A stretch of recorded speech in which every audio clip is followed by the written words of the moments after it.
Հիմա եթե Ռուսաստանի հետ հարաբերությունները նախկինի պես է, դա նշանակում է ծնկած։ Նախկինի պես, իհարկե, նախկինում մենք եղել ենք ծնկած։ Մենք եղել ենք ծնկած, որովհետև մեր նախագահական ընտրությունները անցել են կեղծիքներով եւ հələ կենտրոնական ընտրական հանձնաժողովը չհայտարարած արդյունքները Ռուսաստանը շնորհավորել է, նշանակել է ստեղ նամեսնիկ։ Մեր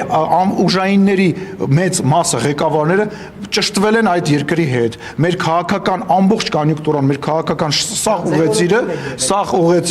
սաղ ուղեծիրը հաստատ բանալվել է, համաձայնեցվել է եւ զուգահեռ տարվել է։ Մեր դեսպանները մեծ պետություններում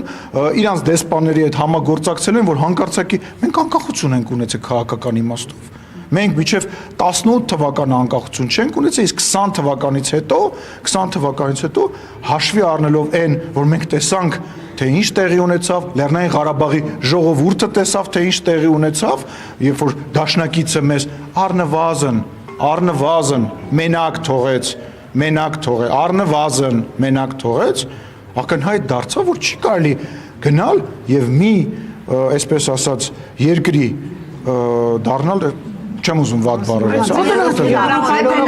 դիվանագետներին հետ կանչել, պարոն ներողություն չլսեցի, որ հարցին բան։ Դիվանագետներին Բելարուսից հնարավոր է Հայաստանը հետ կանչելու։ Մենք դանդվե դիվանագետներ ունենք, մենք դեսպան չունենք։ Չգիտեմ, չէ, ժողովուրդ, ես համարում եմ, որ դա Բելարուսի հետ կապված է թեման մի քիչ ավելի ուռճացված է, ավելի շատ ուռճացնում են։ Չկա տես թեմա, չկա տես թեմա։ Եվրոպական գագաթնաժողովի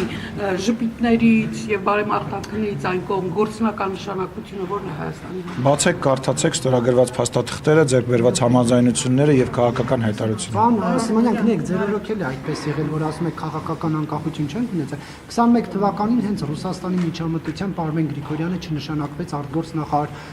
Արշակ Կարապետյանը։ Ով է որ մենք ուզեցել ենք նախարար նշանակենք, Արմեն Գրիգորյանը դու չեն տվել։ Եվ այդ փուլում շրջանառվում էր այդ տեղեկությունը եւ իշխանությունը շատ տեղեկություններ, դուք շրջանառում եք տեղեկություններ, որոնք դուք գրում եք, դուք շրջանառում եք։ Արշակ Կարապետյանի մասին ինչ պետք է հերքեմ կամ հաստատեմ։ Փաշինյանը հաստատեց, որ Ռուսաստանի նաեւ հաճելի էր, որ Արշակ Կարապետյանը լինի պաշտպանության նախարար եւ դա եւս հաշվի առնվեր։ Լսի, այն իրավիճակում, երբ որ մենք նոր պատերազմը ավարտել ենք եւ երկրի պետականությունը կախված է ինչ որ րոպեների եւ ժամերի հետ կապված, ինչ որ իրավիճակում որոշում կայացնելը եւ ամբողջ պետությունը կառավարել, ենթարկել եւ մնա ղեկավարել այդ երկրի տրամաբանության մեջ եւ այդ երկրի հետ համաձայնեցնով, դա տարբեր բաներ են, շատ բաներ ա եղել, չգիտեմ, այլ իրավիճակում այլ ինչ որ բանի համար են կարել, բայց դուք ուզում եք ասեք, որ 2018 թվականից սկսած, ել չեմ ասում 2020 թվականից սկսած մենք այդ բալանսը չենք փոխել, իրանք են ասում, որ մենք այդ բալանսը փոխել են, հենց ռուսական կողմն է ասում, որ մենք այդ բալանսը փոխել ենք, ինչ բնական է, որ 2018 թվականից սկսած մինչև 20 թվականը ուրիշ բաներ են եղել, 20 թվականից հետո այդ էլ ավելի ակնհայտ դարձել նույն սահմանապահների հետ կապված, Հայաստանի եւ Ադրբեջանի սահմանում արկա ռուսական զորքերի հետ կապված։ Հա, իրավիճակ կապված, ստատիկ, բա չի, արկա չի, այո, լսում եմ ձեզ Ռոզալիա։